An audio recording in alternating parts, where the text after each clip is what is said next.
When Napoleon had finished his second round, he made a bow to the head to dismiss the members of the Corps Diplomatique, who, without leaving the Tuileries, found in the apartment of the Grand Marshal a dinner presided over by that great officer, and served by the livery servants of the Emperor.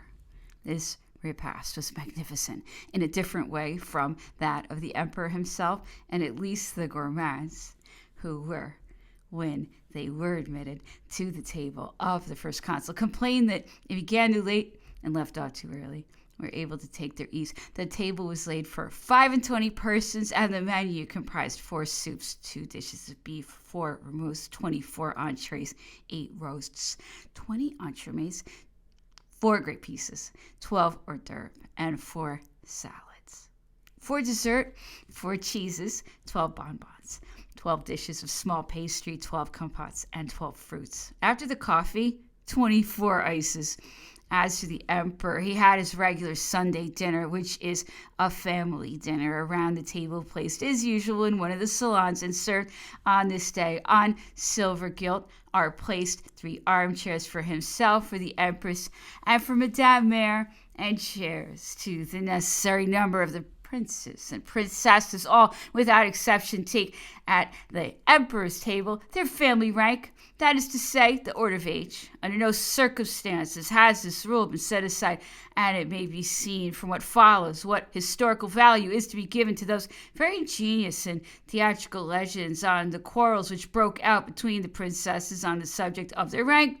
On all occasions, the princesses take their places after the empress, to the left of the emperor, and in the following order: first Julie, wife of Hortense, wife of Joseph; then Hortense, wife of Louis, and Catherine, wife of Jerome; next, the first of the sisters, Eliza; then Pauline; and last, Caroline, even when she is Grand Duchess of Bergen, even when she is Queen of Naples. At the emperor's right, Madame Mère; then Joseph, Louis, Jerome, the Prince of Piombino, Bacchiocchi, Borghese, and lastly, Murat. Murat complains, but if his complaints are handed over to the register of the Grand Master of the ceremonies, it is because the decisions of the emperor, decisions from which there is no appeal, are reported to him in terms which cannot be forgotten. After the last of the sisters of the emperor sit the Princess Auguste and the Princess Stephanie. After the last of the brothers-in-law, Jean, the rule is unchangeable, and Napoleon only set it aside during a very short time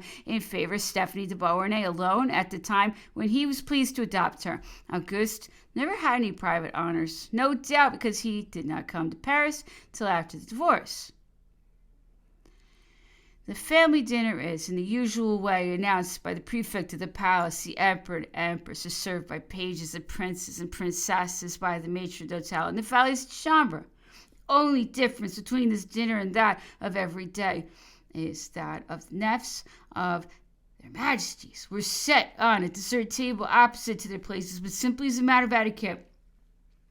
The emperor considered for some time the reestablishment of the grand couvert of the Bourbons, that is to say, the dining in public every Sunday. He decided that there was something idolatrous and futile, of vulgar curiosity and servility about it, that you might go and see the sovereign at church or at the theater, but to go and see him eat was ridiculous.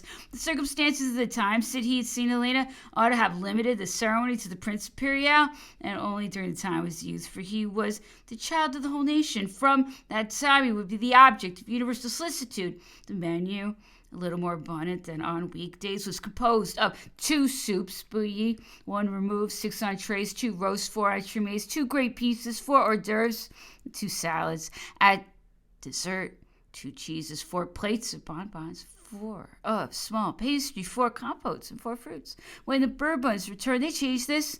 At a family dinner, January 6, 1820, was served 2 soups, 4 relevés, 16 entrees, 4 roasts, 16 entremets, and 4 great pieces.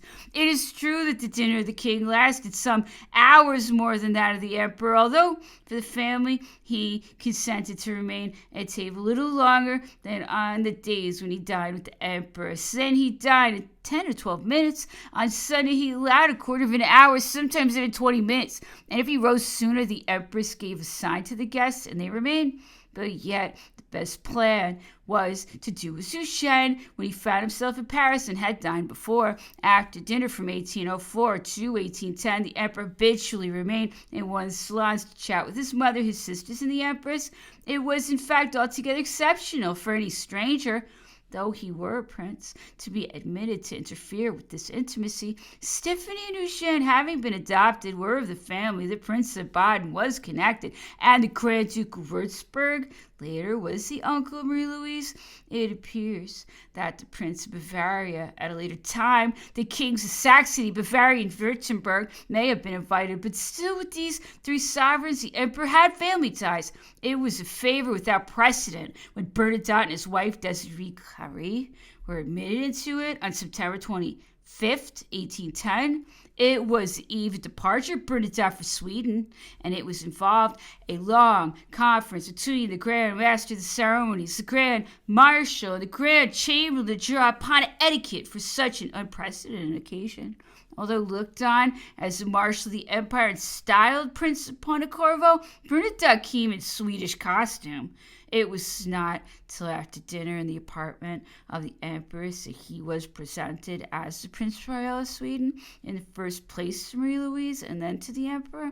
For the Princess of Pontecorvo, the forms had been shortened and she had been presented after the parade. From this example, one may judge of the upset which such a favor produced in the ordinary habits, for no less than 2 orders of the emperor and at least 2 plans of the ceremony drawn up with infinite detail were necessary to render the reception possible. After the second marriage, the intercourse at the conclusion of the family dinner was all over. Regularly every Sunday there was an assembly and a theatrical performance in the apartments of the new empress, a suppression of parades, a profusion of assemblies, etiquette made still more stringent, and the emperor still more placed outside the common rank of existence, are the characteristics of the new regime. Some have thought that to this might be traced the causes of the fall of the empire. That is possible.